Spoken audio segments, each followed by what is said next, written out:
感谢神，我们上一次特别看到耶稣对他的百姓有一个悔改的呼召，说你们要悔改，不然你们都要灭亡。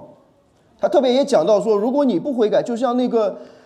树一样会被砍掉，如果你不结果子。那接下来耶稣就真的面对了一件发生的一件事情，那他怎么回应这个事情？在这个事情当中，我们来看耶稣是怎么样继续的呼召他的百姓来悔改。那我们今天要讲这个题目呢，是叫脱离魔鬼的捆绑。我们还是从3个方面来讲。第一个，我们来看10到13节，耶稣他来的目的就是为了拯救我们脱离魔鬼的捆绑，这是他来的最主要的目的。第二个，是我们要注意的，就是宗教或者是我们的文化有可能会成为信仰的捆绑。第三个，神要给我们真正的安息，在神里面的这个安息才是给我们带来真正的自由。所以我们来看第一个，在安息日的时候，耶稣在会堂里教训人，有一个女人被鬼附着这是一个背景她被鬼附着，病了18年，腰弯的一点也直不起来。耶稣看见，便叫她过来，对她说：“女人，你脱离这病了。”于是用2只手按着她，她直起腰来，就归荣耀给神。所以这个背景是耶稣在安息日讲道。那这个时候有个女人，她被鬼附着，病了18年。虽然我们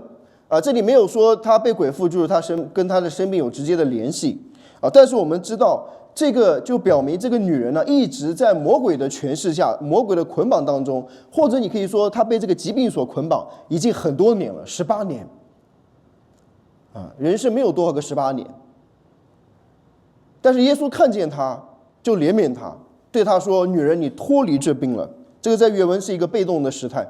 就是表明是她被释放了，她被从这样的一个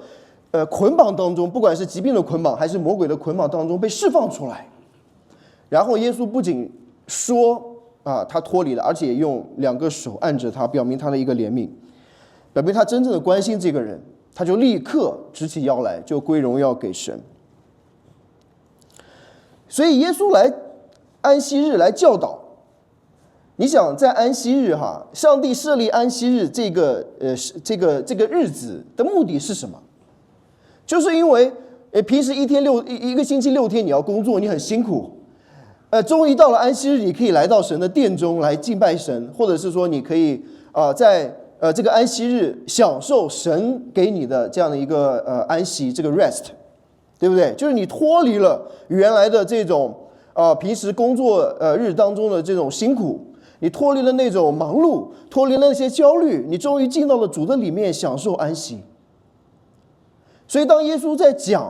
在安息日在讲道的时候，他同时也用了一个行动，真的就是把这个女人呢从她的一个劳苦当中，一个疾病当中，一个被鬼附的这种捆绑当中把她释放出来，让她在安息日真正的得享了耶稣基督的安息，得享了从神来的安息。这是多么美的一件事情！这也正是上帝设立安息日的一个最重要的一个目的，他就希望我们能够来到神的面前，得享这样的安息。这本来是一个很好的故事，可是这个故事呢，并没有在这里结束。接下来我们看到了人的反应是什么呢？我们就知道，路加为什么记录这一段了。所以讲到这里呢，我就想提第一个我们这个标题耶稣来到世界的目的是什么？如果我问你，耶稣来到世界，他的目的是什么呢？其实就一句话，在约翰1书3章8节里面就说他说犯罪的是属魔鬼，因为魔鬼从起初就犯罪。神的儿子显现出来，目的就是为了要除灭魔鬼的作为。所以耶稣来到这个世界的最重要的目的是什么？除灭魔鬼的作为。魔鬼最大的作为是什么？上一节讲到什么？犯罪，是不是？什么意思呢？就是当你犯罪的时候，你就是跟魔鬼一起的，你就是属于他的。那这也是魔鬼最大的作为，就是拉拢人成为他的这个帮凶，对不对？跟他一起灭亡。而耶稣来呢，就是要除灭魔鬼的作为，就是要解决罪的问题，解决犯罪的问题，把人呢从这个罪恶当中，从魔鬼的捆绑当中呢释放出来。这就是耶稣他来到这个世界最重要的目的，他要除灭魔鬼的作为，而借着什么来除灭呢？借着他把罪的问题解决来除灭。所以在耶稣那里啊，其实我们人呢永远是处于两种状态，这个也是保罗在罗马书里面提到的。哪两种状态呢？第一种状态就是你要么就是罪的奴仆，你是魔鬼的奴隶，你被他所捆绑以至于死。那第二个呢，你要么就是这个义的奴仆，顺命的奴仆，以致成义。所以保罗就是说，你其实没有第三种选项的，你要么呢，你就是罪的奴仆、罪的奴隶，要么你就是什么神的奴隶，对不对？可是我们看到做义的奴仆或者顺命的奴仆带来的是永生，而做罪的奴仆呢，你做罪的奴隶，你最后的结果是带来的这个灭亡。而耶稣基督的工作就是要解决罪的问题，使我们脱离魔鬼的这个国，魔鬼的奴隶。我们原来是魔鬼的这个世界的国的这个公民，而耶稣来呢，把我们救了出来，进入到了神国的公民当中，所以我们成了耶稣基督的奴隶所以保罗每一次介绍他自己都是说什么耶稣基督的奴隶，对不对？奴仆，这个表明什么呢？表明你的主人是谁所以我们每个基督徒都要意识到这一点。当你说主啊主啊的时候，你知道你在喊什么吗？当你说主啊主啊的时候，你就是在承认他是你的主，你是他的奴隶。那主人跟奴隶的关系是什么？就是你要听主人的话，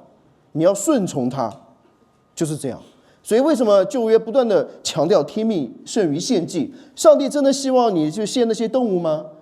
他更重要的是要看你是不是真的顺从他，听从他的命令，对不对？好，这本来是一个很好的事情。耶稣来，他就是要在安息日借着除灭魔鬼的作为来展现他的工作。他医治了这个女人，让他从魔鬼和这个疾病的捆绑当中被释放，这是件好事情。可是这些犹太人会怎么看？管会堂的因为耶稣在安息日治病，就非常气愤，对众人说：有6日应当作工，那6日之内可以来求医，在安息日却不可。这些人呢，他们并没有看到上帝设立安息日的意义，反倒他们认为说安息日不能做任何的工作，这件事情是我们整个犹太人的文化，也是宗教，也是传统，是没有任何人可以触犯的。那耶稣怎么回应他呢？耶稣说：假冒为善的人哪，难道你们个人在安息日不解开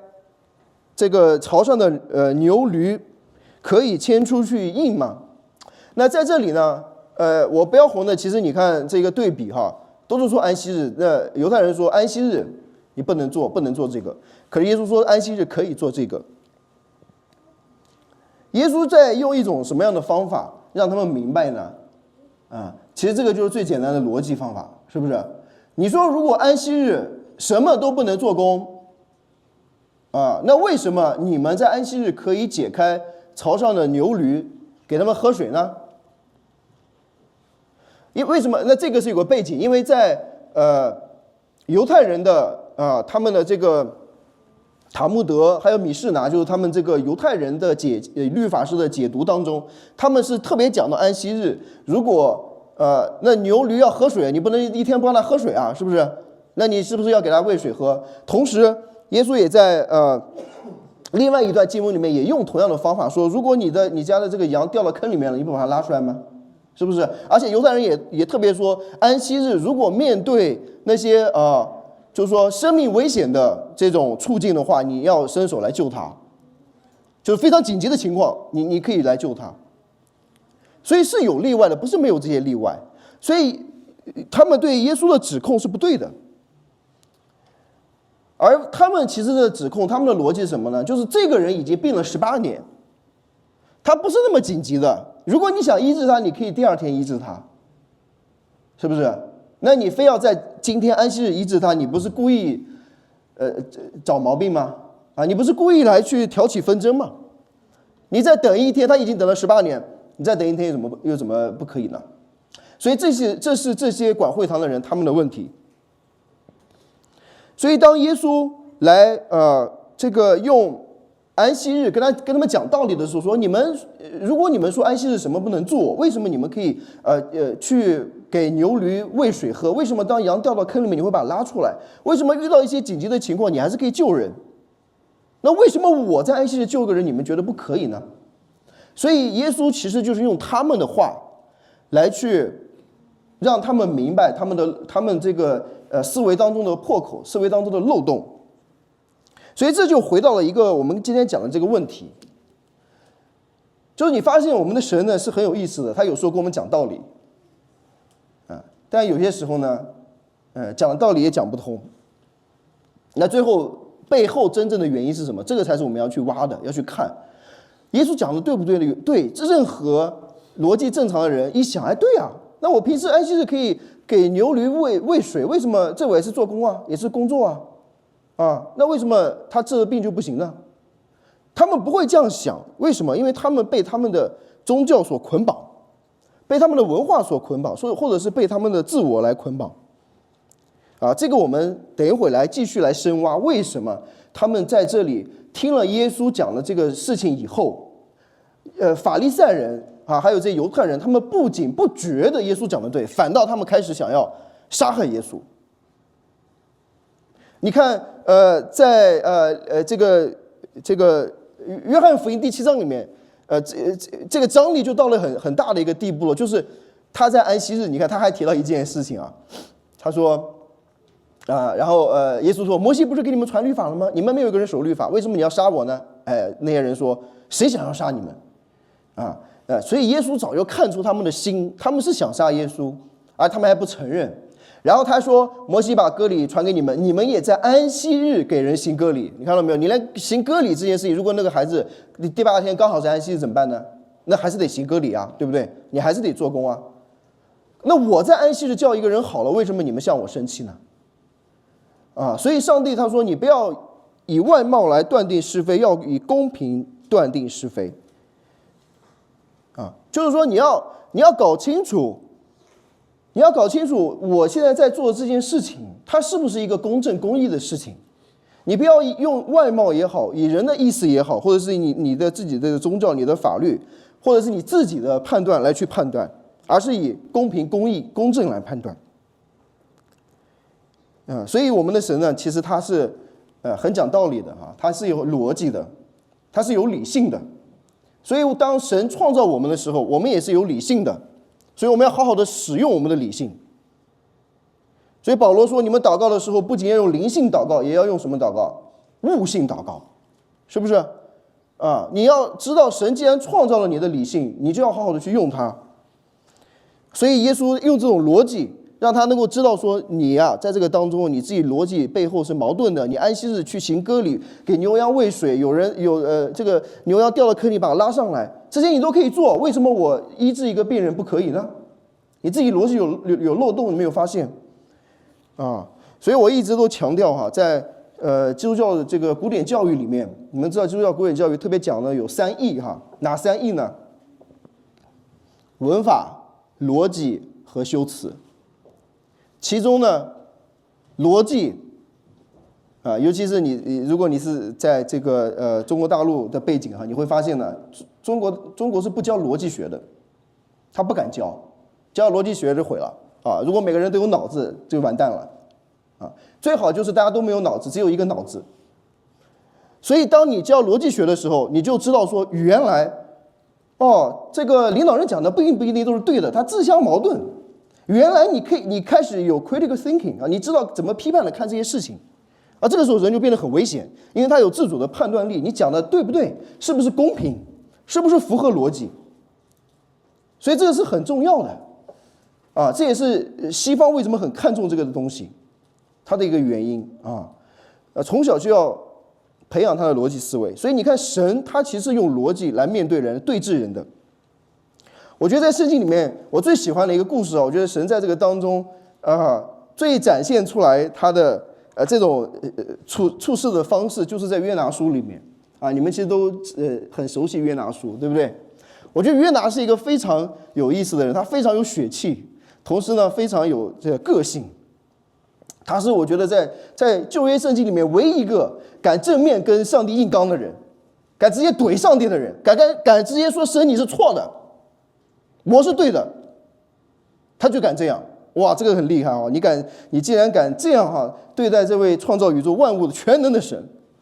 是不是？大家还记得他到尼尼微之后是吧？后来到这个约拿书最后一章，他在看那个尼尼微城，上帝审不审判啊？上帝没有审判，他很气，他就站在外面等着。然后呢，天气很热，这个时候呢，上帝给他长了一棵蓖麻树起来，哇，有阴凉了，很高兴，他终于可以休息一下。可是呢，中午的时候，这个蓖麻树呢就被晒死了，他又被暴晒，他气得要死，他就对神说：“你让我死了吧！”他大发脾气。那这个时候上帝怎么对待他？如果从现在的心理学角度，神不是一个好的心理学家，为什么呢？按照现在心理学应该是什么？哎呀，你现在我知道你很生气，是不是因为那个蓖麻树死了，所以导致你这么生气？哎呀，我这个知道你现在情绪很不舒服。神没有安慰他的情绪。我并不是说安慰情绪不重要在这个 case 当中在这个例子当中，上帝其实就是要故意来把他的情绪让他崩溃，让他能够意识到他是一个怎样的人有些时候那个人发脾气的时候，你去安慰他，好了，这个事情就被压下去了，他还自我感觉良好。可是上帝呢，他有些时候就是要把这个事件升级 escalate。 他怎么升级的？上帝问你这样发脾气，你这个有没有道理啊？你合不合理啊？你看上帝在面对这样一个发脾气情绪爆炸的人，他用理性来说你合不合理，你用脑子想一想，你现在这样发脾气合不合理？没有安慰他的情绪，而是说你合不合理那这样一问，你说约拿就更爆炸了，是不是？你在一个大发脾气的人面前，你这样说你现在发脾气不合理的，他更气，是不是但是我说为什么上帝要这样做，就是把他的本相暴露出来，让你知道说你是多么糟糕的一个人，让你把你逼入绝境，你才能知道说原来你在神面前是多么的不公义，多么的没有理性，多么的这个糟糕的一个人。所以神有些时候会把我们逼到这样的一个情境，把我们的原型逼露出来，这样你才能够知道说我们需要神的恩典所以上帝讲了这句话之后呢，他也知道就是要挑起他的这个情绪，让他崩溃。结果约拿这哥们来了一句：“我发怒到死都是合理的。”哇，真的是厉害意思就是什么？我怎么不合理？我到死我发怒我都是合理的他否认神，神说你合不合理？反问他，其实就是说你不合理。他说我合理，怎么不合理？你是错的，我是对的。你看你看在圣经当中，连魔鬼都不敢这样跟神说话的人敢。所以神呢，其实是很怜悯我们。那最后他还是跟他讲道理，他说尼尼微城，他说那个蓖麻树一晚上发起来，一天就是枯干，你又没有种，又不是你做的，是不是？你都这么伤心，你都这么难过，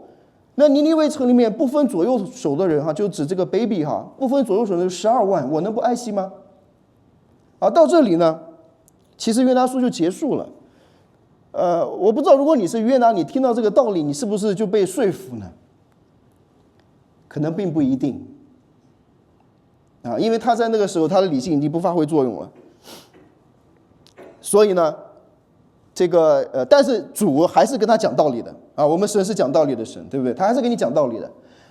那当然这个给我们不是约拿，我们没有经历，所以我们觉得约拿你看你怎么这样但是当你在那个环境当中的时候，你可能并不一定比约拿做得更好所以其实呢，神就让约拿感受到呢他其实呢是被捆绑当中，他被他的情绪所捆绑所以理性虽然明白，约拿可能也心里，或者是神跟他讲这个大道理以后呢他可能也知道这个道理讲得对，可是他接受不了我们都是这样，我们人就是这样所以可能面对一个讲得对的事情，你的情绪上你接受不了。所以这个根本的问题在于什么？你想一想，约拿为什么这么气？神都跟他讲的道理好讲歹讲，他不听，为什么呢？这背后的真正的原因是什么？其实就是今天我们讲的，他是被罪所捆绑。你想一想如果一个人他翻了你一个白眼，或者是骂了你一句，哇，你气得不得了，在那气个半死，气了半天。其实你自己呢是被你的情绪，被这个东西所捆绑。那个人可能骂完你，他很高兴，他去旅游去了，他根本不关心。而你在那气得半死，你在被捆绑。弟兄姐妹，你知道吗？你在被捆绑，你被这个罪所捆绑，你被这个所谓的伤害所捆绑，你没有办法从里面走出来。所以神是希望我们可以能够不被任何的这些，不管是魔鬼的攻击也好，还是我们的罪也好所捆绑的，他希望我们得以真正的自由，得到真正的释放。所以有些时候呢，神会把我们逼到一个角落，让我们大发脾气，我们控制不了自己，才让我们意识到说，原来我被我的情绪，我被我的罪所控制，我释放不了，所以我需要神。而在这个背后根本的原因是什么？就是我讲到了根本原因其实是什么？是罪带来的这种捆绑。所以包括这个我们刚刚讲的约拿，他为什么这么发脾气？他为什么跟神硬刚呢？那是讲白了，就是他自己内心的罪没有办法被这个解决，对不对？所以他才觉得神做的不公平。他没有看到他自己是他自己的盲目。所以耶稣呢，其实在接下来的约翰福音第8章里面就讲得很清楚，这些人跟耶稣辩论。他们说我们的父是亚伯拉罕怎么样？耶稣说，如果你们的父是亚伯拉罕，你们就会行亚伯拉罕所行的事。他说你们的父是谁呢？是魔鬼，你们的私欲，你们的罪。所以你看这个话，哇，真的是讲的是让这个犹太人是没办法接受的，因为他们世世代代敬拜神，世世代代以神为他们的父，而耶稣这时候来了一句，其实你的父不是神，而是魔鬼。你说他们能接受吗？他们接受不了。这是对整个犹太教的一个否定，这是对他们整个信仰的一个否定。所以宗教有些时候呢，会成为信仰的一个捆绑。犹太人是最典型的例子。所以你以为那些求神拜佛的人，那些有宗教信仰的人，他们说他们都是好人他们都是这个善男信女。但是如果你仔细的想一想，宗教的产生其实本身就是它这个体系形成了以后它其实呢本身是魔鬼利用这个工具来使人呢没有办法认识神。所以我说你这个最难让人信主的是什么样的人呢？不是无神论者，是穆斯林，是犹太人，对不对？为什么？你让一个穆斯林信主，那好难啊！他在他的宗教体系当中，他认为他敬拜的真理，他跟随的真神。这时候你要完全否认他整个的信仰、整个的身份，然后说你们其实你们的父是魔鬼。哇，你想想看，你要这样说，你会得到什么样的结果？所以耶稣为什么后来被他们钉死，就是这个原因，他没办法接受。所以这些宗教都在说我们追求真理，我们在追求什么真善美我们追求什么？但其实他们把自己画了一个牢笼，圈在里面，他们没有办法走出这样的一个捆绑。所以宗教变成了一个捆绑。犹太教有没有可能变成捆绑你在这个新约圣经里面，你看到犹太教本身就变成了一个捆绑，就是这些犹太人呢，他们为什么没有办法接受耶稣？他们为什么没有办法信耶稣是神的儿子？那就是被他们的这个犹太教或者是他们这个文化所捆绑。他们觉得他们没办法否认他们的信仰，他们没有办法否认他们的身份。他们如果不割礼，如果不守安息日，如果不去守这些洁净的礼仪，什么能吃什么不能吃，那他们就完全失去了他们的身份认同。就好像你现在逼一个穆斯林去吃猪肉一样是不是？这个是很难的事情。你虽然我们没有这样的一种文化的在这个当中的文化的这个限制，可是他们有。所以你设身处地想一想，当保罗说你们不用割礼的时候，他们是多大的冲击当耶路撒冷第一次大会看完说你们不需要守这些律法的时候，他们是多大的冲击就好像你突然这个有一天穆斯林从上到下说这个你们可以吃猪肉了，所有穆斯林都可以吃猪肉了，那这个对他们来说是多么大的一种冲击，他们很难跨出这一步的。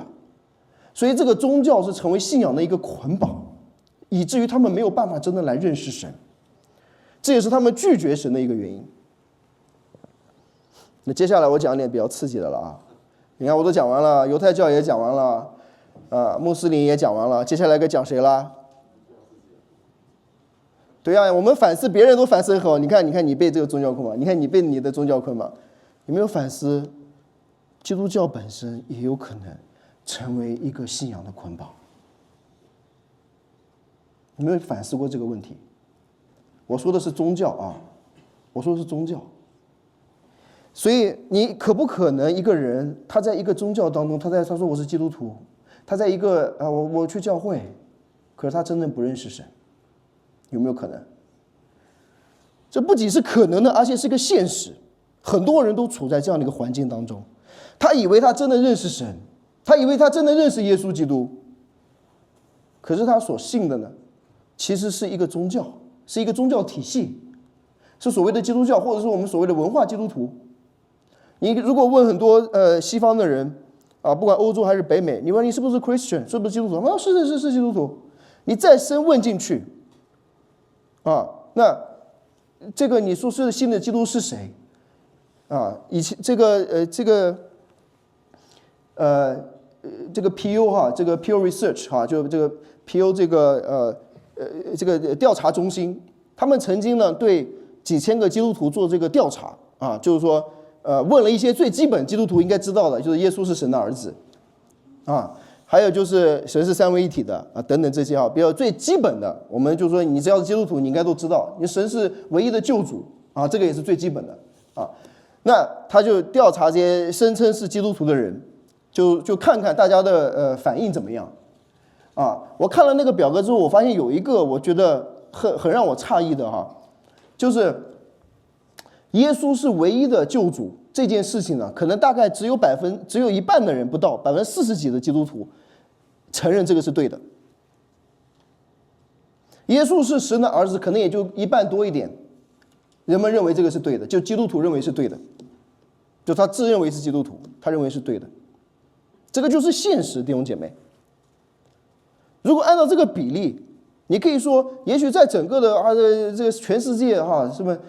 这个20多亿、30亿几十亿基督徒不管多少亿吧，你中间能有多少真正的是跟基督有关系的，在基督里的真正认识主的，能有一半都不错了。在教会里面也是一样你真的认识主吗？你真的认识基督吗？这个才是关键。如果你说我只是就是我信主，我信主的时候我就是来了这个教会，那我就认为那这个教会所做的所有的事情就是这样，那这就是教会。那你是巧了，你来到了一个正统的基督教信仰的教会。你有没有想过，如果你刚信的时候你是耶和华见证人给你传的福音呢？你如果去了教会，你从小的就是摩门教的教会呢，那你就认为说那这个我信的就是真的嘛，就是对的嘛，对不对？那些异端也挂着说是基督徒的名号的我们也是基督徒可是他们也认为他们是基督徒，他们认为他们也相信圣经，他也很了解圣经，也讲圣经，可是这些呢却不仅没有把人带到神面前，反倒把人呢与神隔开。所以最可怕的这个宗教信仰，最可怕的这个本身就是我们以为我们已经是个基督徒了，我们以为我们已经跟耶稣建立真实的关系了，但其实我们是跟一个宗教建立的关系。你只是星期天的宗教徒，我星期天来聚会，我奉献就好了，这就是我觉得这就是基督徒了。所以我们要小心所以为什么耶稣不断的强调说你们这些假冒为善、假冒为善、假冒为善？我们基督徒也是一样的，我们容易变成一个假冒为善的基督徒。我们说我们是基督徒，我们聚会，我们这个做那个做，变成一个律法主义，我们什么该服侍还服侍，但是我们真正我们的生命跟主的关系怎样？有真实的关系吗？这个只有你跟神才能够判断别人判断不了，我们也没有办法判断，说实话因为你说你是基督徒，那当然我们就相信你是基督徒了如果你了解最基本的信仰的教义，那当然我们就说你是基督徒了。可是你真的跟神建立关系了吗？你真的跟耶稣有这样的真实的关系吗？在什么样的事情上面可以反映出来？就是你有没有还被捆绑，被你的罪所捆绑。当别人说你一句话的时候，你马上就暴跳如雷。你真的有没有得到释放？别人夸你的时候，哇，你就是心花怒放。所以你看耶稣，他在约翰福音里面他说，我不受从人来的荣耀。他说你们呢相互受荣耀，就是不接受从独一神来的荣耀。所以弟兄姐妹，你看到耶稣的重点是什么？我们的生命要跟神连接。人说我好，说我不好，都不能挑动我，也不能触碰我。不管你说我好也好，说我不好也好，这些对我来说都无所谓。我要看的是神怎么看待我，神有没有说我是忠心的人，神有没有看我说我是好的。这个就要求我们跟神要建立真实的关系。而很多人在教会里面，他来教会是什么？他是想得到人的认可，他想站在台上，他想找到自己的存在感，找到自己的价值。可是他可以站在台上光鲜亮丽，但是跟神没有这个正常的关系。他可能是在私下在人后干着一些很龌龊、很羞耻、很犯罪的生活，可是他仍然可以站在讲台上，甚至有些牧者也会是这样的。这是很可怕的事情，弟兄姐妹。就是你以为你在教会当中，你甚至站在台前，你是在服侍神，别人都看你说你弟兄爱主很好都是夸你，你也很高兴。可是你跟神没有建立真实的关系。然后当你听到耶稣对你说你的父不是神，你的父是魔鬼的时候，你该怎么回应？这对你来说是多么大的一种挑战和打击，你想一想。所以你知道为什么当耶稣说不要说那什么主啊主称主啊主啊的人都能进天国，有些这些人我奉你的名赶鬼，奉你的名传道，奉你的名行神迹，耶稣会说我根本都不认识你们，你们这些作恶的人离开我去吧。你有没有想过，如果是我们面对我们的主，当主这样对我们说的时候，那是多么大的一个冲击求神帮助我们，不要到那个时候才感受到这种冲击，现在就开始感受，趁着还有时间可以悔改，趁着还有时间可以反思我们跟主的关系。现在反思我们是不是一个假冒为善的宗教徒，一个基督教徒。我还记得有一次我在读研究生的时候，跟我这个导师聊天因为他搞心理学，所以他对这些宗教，对各个宗教他都比较开放的态度。然后呢，我也给他传过福音。他在外面每次介绍我的时候都说这个江田是我非常优秀的同学学生他是个基督教徒，然后怎么样。我一听他讲，我知道这不专业。当你说他是个基督教徒的时候，马上就知道你是不专业，只有外人才会这样说你，我是个基督教徒。我就跟他说我是基督徒。他不知道有什么区别呢？基督教徒因为他说基督教嘛你是信基督教，那就基督教徒嘛，对不对嘛？我说我不是个教徒，我不是哪个教的教徒，我是耶稣的门徒。他理解不了所以求神帮助我们那你看，那你说好了，那我们怎么样能够脱离这些不管是我们自己文化的限制、宗教的这些捆绑？我们怎么样能够进入到神给我们的自由当中？所以这是耶稣到最后的一个回应。他说这个女人本是亚伯拉罕的后裔，被撒但捆绑了这18年，不当在安息日解开她的绑吗？所以耶稣其实在这里就是让他们知道说，神设立安息日最重要的目的是什么？就是要释放我们跟我们自由，对吧？那既然他被捆绑了这么多年，他刚好他在安息日得到安息，这不是最好的事情吗？这不是应该的吗？这不是上帝最原始的设计吗？可是因为他们被宗教所捆绑，他们没有办法得到神的安息，所以神的安息，神自己的安息，才是能够给我们提供真正自由的地方。所以在希伯来书里面特别就这个话题讲了很多，就是神的安息是什么，我们怎么样进入神的这个安息当中，我们怎么样得到真正的自由，而不被我们的罪所捆绑，不被我们的文化，被我们的这个宗教所捆绑那怎么样做呢？其实又是老生常谈，你说又回到开始答案大家肯定都知道，是靠着什么呢？靠着信心，是吧？对呀，那就是还是靠着信心所以在希伯来书第4章里面就讲了他说呢，我们呢既留下有进入他安息的应许，你看神已经跟我们这样应许了，可以进入他的安息，得到真正的自由。他说呢，我们要敬畏，免得我们中间有人或是赶不上了，因为有福音传给我们，像传给他们一样。那个是指上一代的使徒，只是所听见的道与他们无异不，那个是指的是那些犹太人因为他们没有信心与所听见的道调和。所以你看这个里面我刚才一直问一个问题，为什么约拿神跟他讲道理，对吧？他理性上可能也知道是这个道理，包括耶稣呢也给他们讲道理用逻辑的方法告诉你说你自己自相矛盾可是为什么他们还是没办法接受呢？他们都听了同样的道，为什么这些人听了之后不仅没有在理性上好像他们能想得通，但他们接受不了呢？为什么他们没有办法接受？听得到跟他没有异所以关键是什么？信心。因为他们没有信心与所听见的道调和。弟兄姐妹，这是我们基督徒成长的秘诀我们其实现在基督徒不缺听道了，听了很多道了，有些人听到水平非常高的，一听就知道谁讲的好谁讲的不好，是吧？这个听到是大家都是专业听到的人。可是为什么我们听了那么多的道，我们的生命没有改变？关键不在于这个道本身，是在于我们有没有用信心来调和，我们有没有用信心来接受，用信心的眼睛来看见神的道真是这样的，我们愿意跨出那信心的一步。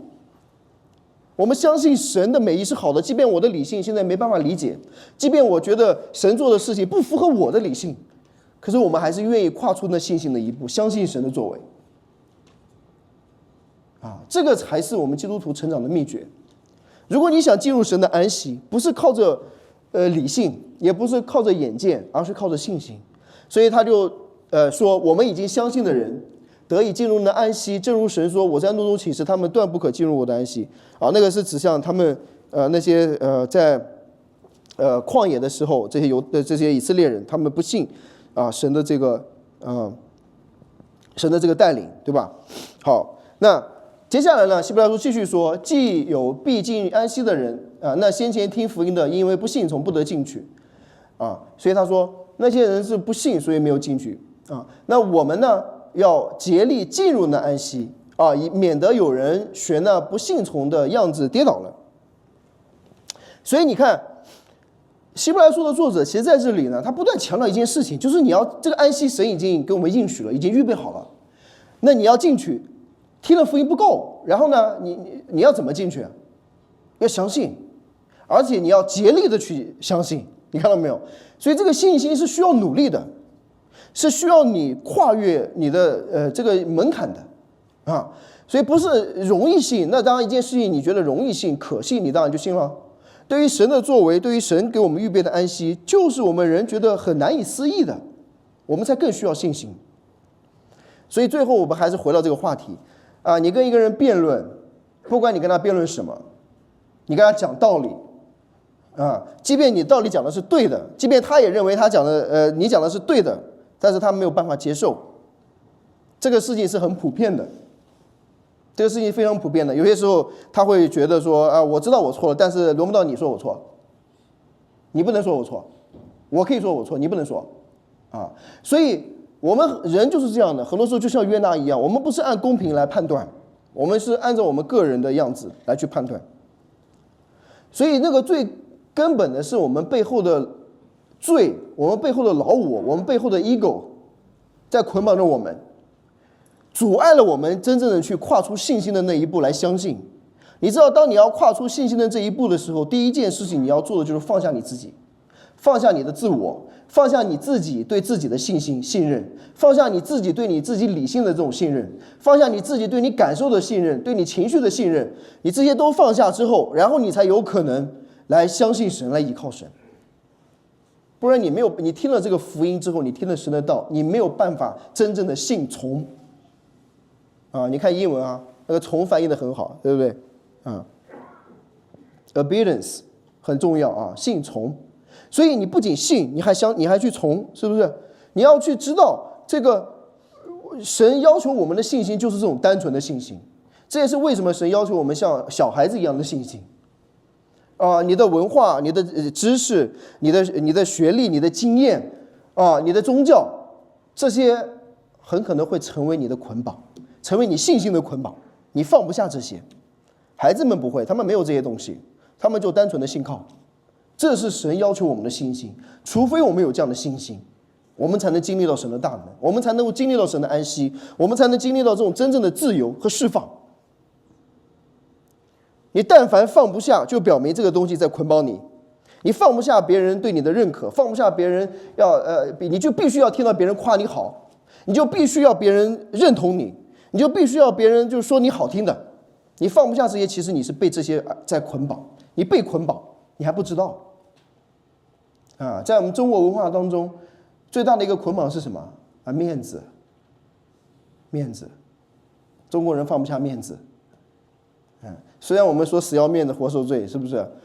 但是呢，就是要面子，怎么样就是面子，要给面子，给台阶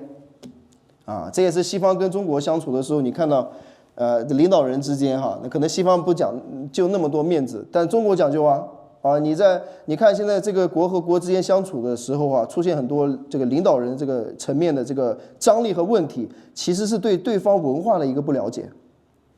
中国人有中国人做事一套风格，一套文化西方有西方的文化，结果西方就觉得这我这个标准，你怎么不按我这个做？中国说那我们这标准，你怎么不按我这样做？那结果两个文化一碰撞，那肯定就出现问题。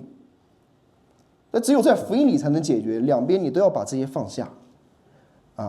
不然呢，你说我要面子有什么？其实你是被这个东西所捆绑，你不自知求神帮助我们，怜悯我们所以犹太人这个里面的犹太人只是给我们一个例子，让我们看到他们被什么捆绑那我们呢也要看到我们自己被什么捆绑，我们要好好反思。最后我做总结，第一个，耶稣来就是为了帮我们脱离罪的捆绑，一定要记住，他是要来释放我们，不是要来捆绑我们，他是让我们得到真正的自由。你作为一个基督徒，你不会觉得我做基督徒我好辛苦，我这不能做那不能做，这个要做那个要做，好像有很多枷锁你知道第二代的信徒他们为什么不愿意来教会，为什么不愿意信主？因为他们感觉有很多的枷锁在这个缠累着他们。可是那个是我们传达的错误的福音。如果真正的福音传给他们，是希望他们得以自由，在基督里得以自由，而不是用我们的宗教、用我们的形式来捆绑他们所以每次你们参加福音大会也好，这些会议也好，你会有个感受，我不知道你今年年底就有大会嘛你们去感受一下。你来中文堂听道感受一下，然后你去 Grace Conference， 你去那边再感受一下，你感觉就是简直两个完全不同的世界，你会有这种感受的。整个敬拜的风格，整个讲道的风格，整个各个方面完全都不一样。那两边就会看了，对方都看对方不顺眼，那你就是在捆绑，你就在陷入捆绑当中所以求神帮助我们让我们知道神耶稣来是为了要帮助我们脱离这些捆绑，我们不要用不必要的枷锁、不必要的东西来去绊倒别人。所以提姆凯勒有说一句话，他说福音是什么？就是说我们要挪去那些不必要的捆绑，让那些十字架绊倒人的地方，那些真正的挑战他的地方能够发挥出来。所以十字架会不会绊倒人？当然会。可是当你用一些不必要的东西绊倒他的时候，那就是我们的问题。你应该让他应该被十字架绊倒，是被他的罪所绊倒，而不是用我们的文化、我们的宗教、我们的仪式来去绊倒他们。大家理解这个意思所以我们要挪去那些捆绑，而让他们自己的最真实的问题暴露在十字架面前。第二个，魔鬼会动用一切的东西，动用一切的资源来捆绑我们。这个世界就是这个我们说世界的王是魔鬼，对不对？他可以调动这个世界一切的资源，用金钱、用色情、用权力、用你的文化，甚至宗教来捆绑你，让你不得自由，你就成为他的奴隶。他还要让你享受最终之乐，可是结果最后是通向这个灭亡所以你要小心，他不是对我们好的，他要捆绑我们最后一个，我们只有信从福音，才能进入神自己的安息信靠顺服，就是这么简单。可是呢，最简单的东西往往是最难做到的，要放下自己，然后呢，才可以完全的倚靠神，相信神。你就把自己你把你的人生啊当成一艘船，在海面上行。你要做的就是把这个舵手呢交给耶稣基督，让他掌舵。有些时候他会带你进入风浪，但是你不用担心，因为他可以平静风浪。就是这样啊！我们一起祷告。主，我们感谢你，我们来到你面前，我们相信主你是那位大能的神，同时你是爱我们的神。你想要来救我们脱离这个罪和死亡。你要救我们脱离我们的这些不管是文化、宗教的习俗的，还是我们内心的一些骄傲的这些捆绑，求你帮助我们释放我们，让我们真的得以自由，让我们不要再被罪、被世界、被我们自己的老我、被魔鬼来捆绑，而是在你基督里真的享受从你而来的安息，因为你给我们带来的安息和自由才是真的安息和自由。就像你当年释放这个被魔鬼所捆绑18年的女人一样，主要我们也求你释放我们被捆绑。我们可能没有被罪捆绑没有被这个疾病捆绑，但是我们都在被罪捆绑。我们可能被我们的骄傲、我们的自私、我们很多的东西被捆绑。主啊，你当年怎么释放这个女人，你今天也释放我们，让我们不再被这些所捆绑，让我们在你里面得到自由，让我们定睛仰望为我们信心创始成终的耶稣基督，不再被这个世界，不再被他人，也不再被外界任何的东西所影响我们，让我们完全的在你基督里仰望你，定睛在主你的身上。求你帮助我们，让我们享受从你而来的这种平安和喜乐，享受那真正在真理当中的自由。感谢主求你祝福我们每个弟兄姐妹。我们将祷告奉主耶稣基督宝贵的圣名，阿们。